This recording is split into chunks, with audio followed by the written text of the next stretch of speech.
नमस्कार, स्वागत है आपका एफएनओ जंक्शन में। मैं हूं शरद दुबे और अगले आधे घंटे जो है हम देखने वाले एक बेहतरीन एक्शन पैक सेशन रहेगा, जहां पे क्या इंडेक्स की स्ट्रैटेजीज होनी चाहिए करंट मार्केट्स में, कौन से स्टॉक्स पे आपकी नजर होनी चाहिए, जहां पे ताजा बिकवाली, ताजा खरीदारी शेयर्स और अहम टेक्निकल गेस्ट्स के क्या आप शॉर्ट करेंगे या कहीं पे लॉन्ग या अपनी पोजीशन होल्ड करेंगे, सारे जवाब जो है देने के लिए हमारे साथ जो है जुड़ रहे हैं हमारे आज के guest Ajit Mishra, senior VP हैं रिसर्च के रेलिगेयर ब्रोकिंग में।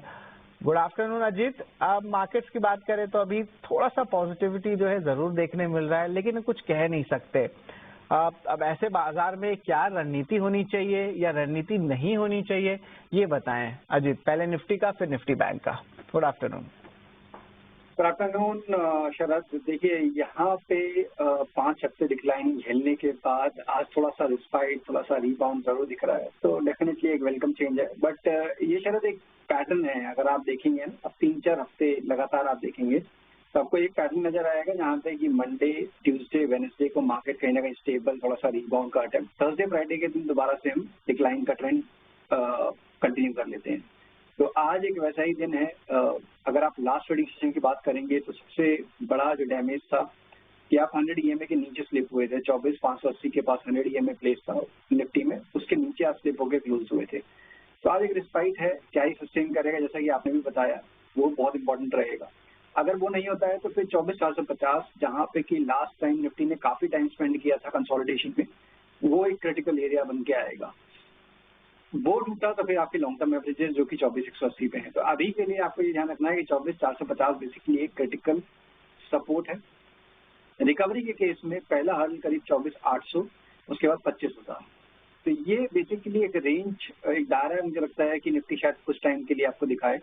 अभी के हिसाब से थोड़ा सा एग्रेसिव पोजीशनिंग नहीं करनी है इंडेक्स में। बेटर यही रहेगा कि आप रिबाउंड पे, जब तक कि ट्रेंड में कोई डिफाइंड चेंज नजर नहीं आ रहा है, रिबाउंड के पास आप शॉर्टिंग अपॉर्चुनिटी ढूंढे। मींस 24,750, 800 के पास अगर एक बार मार्केट आपको रिबाउंड दिखाता है, वहां पे शॉर्टिंग अपॉर्चुनिटी हो सकती है 24,900 के एक स्टॉप लॉस के साथ। दोबारा से आपको 24,500, 24,850 के लेवल्स के लिए डाउन साइड पे। बैंकिंग जो कि अभी तक काफी हद तक संभला हुआ था, लास्ट वीक थोड़ा बहुत प्रॉफिट टेकिंग जरूर आई थी, बट प्राइवेट बैंकिंग मेजर्स में जैसे ICICI, HDFC, वो भी अपने शॉर्ट टर्म एवरेजेस के ऊपर ही है अभी भी। कहीं ना कहीं यहाँ पे भी टोन जरूर नेगेटिव हुआ है। कॉस्ट 20 EMA के नीचे आप ट्रेड कर रहे हैं। 55,500, 400 का जोन है, एक इमीडिएट सपोर्ट जरूर है, जिसकी वजह से थोड़ा बहुत आज पॉज दिख रहा है अपने को। बट यहाँ पे भी ट्रेंड क्योंकि नेगेटिव है, तो ज्यादा एग्रेसिव पोजीशनिंग यहाँ पे भी नहीं करनी चाहिए। तो अभी मुझे लगता है कि इंडेक्स में थोड़ा सा दूर रहेंगे, ज्यादा अच्छा रहेगा, जब तक थोड़ी सी क्लैरिटी ना आए। या तो आप अपर बैंड के पास आए, मीन्स 800 के पास आए तो शॉर्टिंग अपॉर्चुनिटी ढूंढे, एक बार 500, 450 के पास आए तो बाइंग अपॉर्चुनिटी ढूंढे। बैंकिंग में अभी फॉर टाइम बिंग आपको अवॉइड करना चाहिए। ये बिल्कुल, यहाँ पे देखें तो अवॉइड की राय है निफ्टी बैंक के, जब तक क्लियर ट्रेंड सामने नहीं आ जाता। और एक सेल ऑन राइज का जो है यहाँ पे रणनीति बनता है जब इम्पोर्टेंट लेवल्स निफ्टी के आए, जिस खास करके 24,800, 25,000 लेवल्स पे, तो वहाँ पे इम्पोर्टेंट लेवल्स रहेगा नजरअंदाज करने के लिए। लेकिन बहुत इंटरेस्टिंग डेटा अजित ने बताया और इस पर मैं भी एक थोड़ा रिसर्च करूंगा कि मंडे, ट्यूसडे, वेडनेसडे बाजार स्टेबल रहता है, थर्सडे, फ्राइडे में जो है पूरा वीकेंड का मजा खराब हो जाता है। तो इस पे भी बहुत इंटरेस्टिंग पॉइंट अजीत ने हमें बताया है। लेकिन चलिए ताजा खरीदारी वाले शेयर्स की तरफ अब चलते हैं।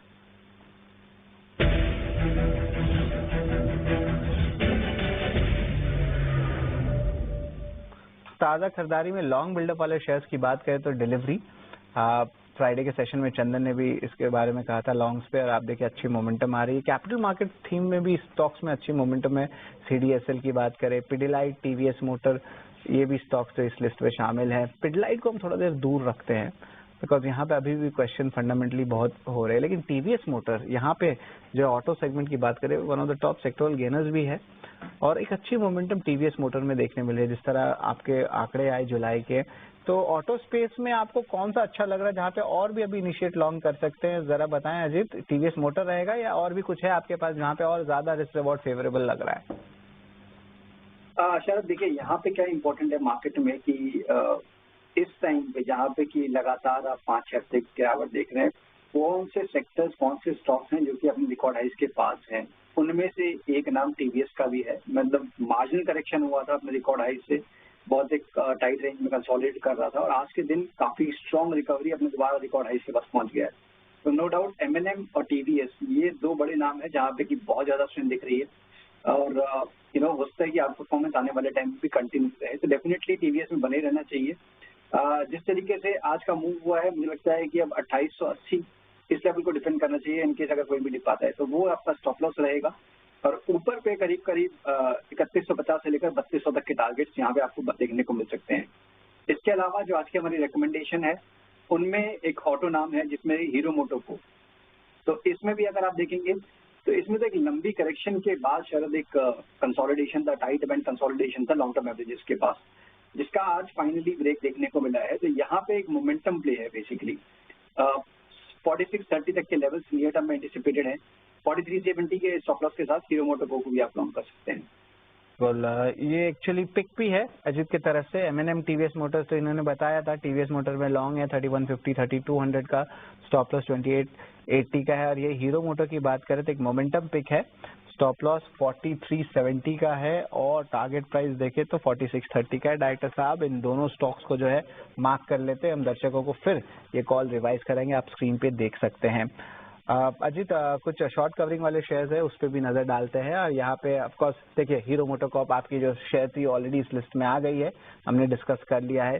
सेल, UPL और SRF ये स्टॉक्स भी जो है हमारे नजर पे आए हैं। आप UPL की बात करें तो लास्ट ट्रेडिंग सेशन में अर्निंग्स के बाद स्टॉक 5% गिरा, पर फिर गाइडेंस आया, कॉल आया तो देखिए पूरा रिकवरी आ गया और टेक्निकली जो भी लॉस फ्राइडे को आया था उससे ज्यादा ही ट्रेड करा है UPL पे।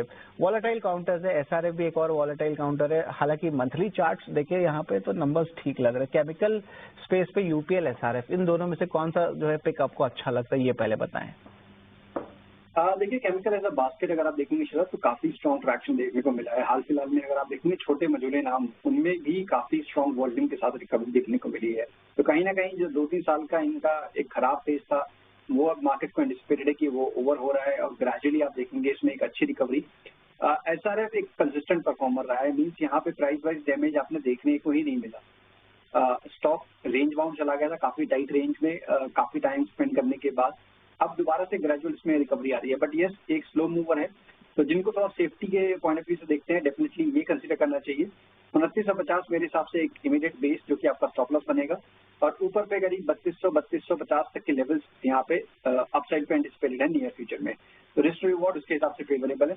UPL जो कि थोड़ा सा रिस्क टॉलरेंस जिनकी ज्यादा है, एग्रेसिव ट्रेडर है, वो अभी नहीं, बट हाँ थोड़ा सा अगर एक कंसोलिडेट होता है, जैसे कि आपने बताया कि फ्राइडे के दिन काफी शार्प डिक्लाइन था, आज एक स्ट्रॉन्ग रिकवरी है, थोड़ा बहुत यहाँ कंसोलिडेट करे 690-700 की जोन में तो एक अच्छा बाय बन जाएगा, एक बेस बन जाएगा। 670 आपका स्टॉप लॉस रहेगा और नेक्स्ट लेवल करीब 760 से लेकर 770 तक के लेवल करीब 2 से 3 हफ्तों में इसमें पॉसिबिलिटी आपको देखने को मिल सकते हैं। अगर सेफ ट्रेड खेलना है तो SRF करिए, यहाँ पे 2950 का स्टॉप लॉस, 3200 3250 का टारगेट प्राइस रहेगा और एक अच्छा जो है रिटर्न्स इन्वेस्टर्स को भी दिया गया है इस कंपनी ने। इस तरह रेफ्रिजरेटेड गैसेस की बात करें ग्लोबल डिमांड पे जो नजर रहेगी, और UPL की बात करें तो 2 से 3 हफ्ते की जो राय है जहाँ पे टारगेट प्राइस जो है समय ही बताएगा। लेकिन चलिए एक बार रिवाइज करा देते हैं कॉल्स। यहाँ पे ऑफकोर्स ऑटो स्पेस पे बुलिशनेस बना हुआ है। बात करते हैं तो TVS मोटर की कॉल ऑप्शन आए थे, यहाँ पे लॉन्ग किया है 3150 3200 का, स्टॉप लॉस 2880 का है। हीरो मोटर को भी एक बार रिवाइज कराते हैं अजीत की कॉल, यहाँ पे टारगेट प्राइस 4630 का है, स्टॉप लॉस 4370 का है। SRF 3200 3250 का टारगेट प्राइस और 2950 का स्टॉप लॉस। UPL का भी आंकड़ा के बात करें तो 760 770 का जो टारगेट प्राइस 670 स्टॉप लॉस है। अब एक सवाल है अजीत आपसे, यहाँ पे कोई अच्छा FNO या ऑप्शन का कोई ट्रेड बन रहा है, और अगर बन रहा है तो कोई स्टॉक स्पेसिफिक है रणनीति आपके पास ऑप्शंस में? देखिए यहाँ पे मेरे हिसाब से जैसे कि सबसे ज्यादा स्ट्रेंथ जहाँ पे है आपको वहीं पे रहना चाहिए। तो जैसे कि मोमेंटम और स्ट्रेंथ दोनों ही दिख रही है आपको हीरो मोटोको में, तो वहाँ पे आप लॉन्ग पोजीशन ढूंढ सकते हैं ऑप्शन स्पेस में भी, क्योंकि काफी लंबा टाइम दिया है तो इतनी जल्दी से जरा मूव होते हुए लगता नहीं है मुझे। तो 4500 वाली जो कॉल है आपकी करीब 103 के पास ट्रेड कर रही है, तो इसको आप लॉन्ग करने के लिए देख सकते हैं 75 के स्टॉप लॉस के साथ करीब 145-150 तक के टारगेट्स के लिए। 150 के टारगेट्स रहेंगे, 75 का स्टॉप लॉस रहेगा, 4500 का कॉल जो है हीरो मोटोकॉर्प का, उस पर नजर रखिए। देखिए एक अच्छा स्ट्रेंथ बन रहा है, तो इस पे जो है ऑप्शन की कॉल आई है, तो इस पे भी जो है जरूर नजर रखेंगे। यहाँ पे और अच्छी मोमेंटम देखने मिल सकती है। स्टॉक लगभग 3.5% ऊपर है, 4450 लेवल्स के ऊपर ट्रेड कर रहा है। पिछले 3 महीने में भी देखे तो स्टॉक अच्छी अपमूव दी है, 19% ऊपर है। लेकिन चलिए अब शॉर्ट बिल्डअप वाले स्टॉक्स की तरफ चलते हैं कि इस बाजार में कौन से हैं शॉर्ट बिल्डअप वाले स्टॉक्स।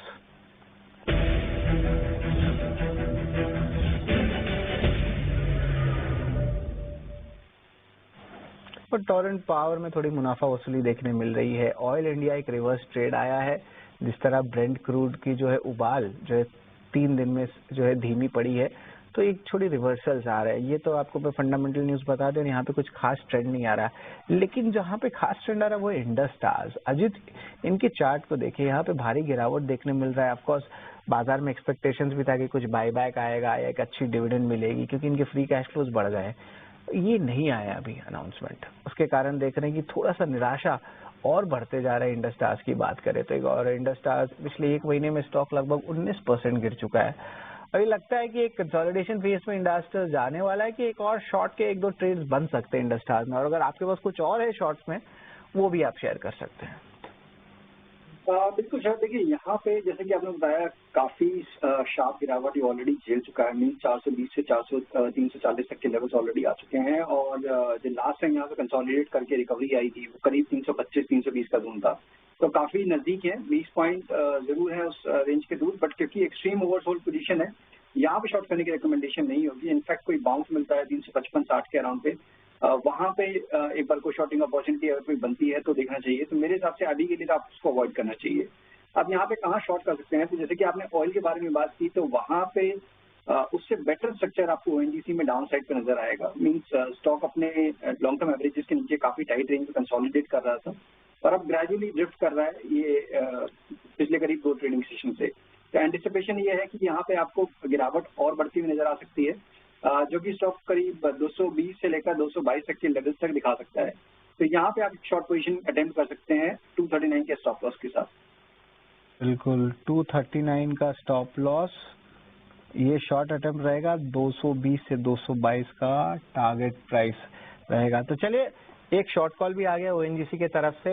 ये लेवल्स अगर सस्टेन करते हैं और स्टॉक जो है देखे आप, जिस तरह ब्रेंट क्रूड में जो है उबाल कम हुआ है, $69 के पास आ चुके हैं, उसके कारण एक ट्रेंड रिवर्सल्स आ रहा है ना, इम्पोर्टेंट लेवल्स को भी जो है इन लेवल्स के आसपास है, तो इसके कारण जो एक शॉर्ट का ट्रेड जरूर बन रहा है। ओएनजीसी पे नजर जरूर रखेंगे। लेकिन चलिए लॉन्ग अनवाइंडिंग वाले शेयर पे भी एक बार फोकस करते हैं।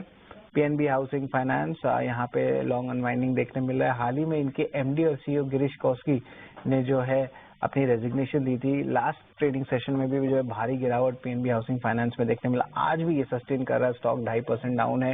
एम्फेसिस आईटी स्पेस से कोई क्लियर ट्रेंड नजर नहीं आ रहा, बट लॉन्ग अनवाइंडिंग जरूर हो रही है। और आईसीआईसीआई बैंक में भी यहाँ पे थोड़े से चेंजेस आ रहे हैं।